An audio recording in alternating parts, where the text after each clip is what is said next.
కొద్ది రోజుల తర్వాత 2 గుడ్డులు పగిలి దాంట్లో నుంచి 2 అందమైన పిట్టలు బయటికొచ్చాయి. టీను వాటిని చూసి చాలా సంతోషించింది.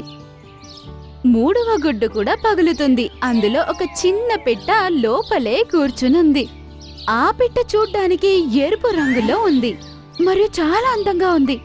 అరే వా బంగారు కొండ, చూడ్డానికి చాలా అందంగా ఉన్నావు. నీ పేరు నేను చిన్మున్ అని పెడతాను. మమ్మీ అలా చెప్పొద్దు. ఇక్కడున్న నా సోదరులు కూడా చాలా అందంగా ఉన్నారు. బిడ్డ, నువ్వు కూడా గుడ్డులో నుంచి బయటికి రా. లోపల ఎందుకు కూర్చున్నావు? లేదు మమ్మీ, నేను ఈ గుడ్డులో నుంచి బయటికి రాలేను. కానీ ఎందుకు నాన్నా? టైం వచ్చినప్పుడు నేను నీకు చెబుతాను. సరే, నీ ఇష్టం. సరే, మీ అందరికి నేను ఆహారం తీసుకొస్తాను, సరేనా? అలా అని టీను ఆహారం తేవడానికి వెళ్ళిపోతుంది. చాలాసేపటి తర్వాత తనకి 3 దానాలు దొరుకుతాయి.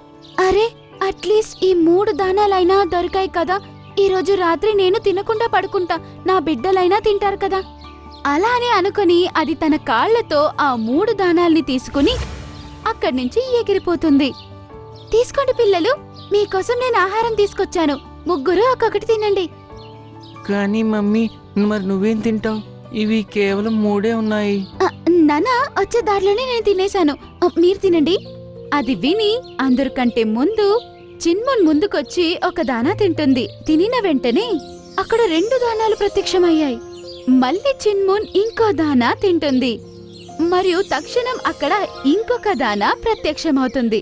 ఇప్పుడు వారి గూటిలో 5 దానాలున్నాయి. ఇది ఎలాంటి మాయా? మమ్మీ, నేను ఒక మాయా గుడ్డులో నుంచి వచ్చాను. నాలో కూడా మాయలు ఉంటాయి కదా.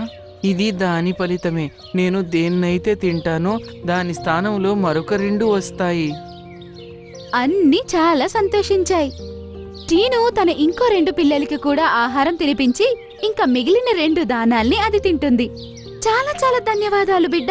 ఇక మీదట మనం ఎవ్వరూ పస్తులుండాల్సింది లేదు. అంతా నీ వల్లే. అక్కడే ఉన్న మీను మరియు తన యొక్క భర్త ఇవన్నీ చూస్తాయి.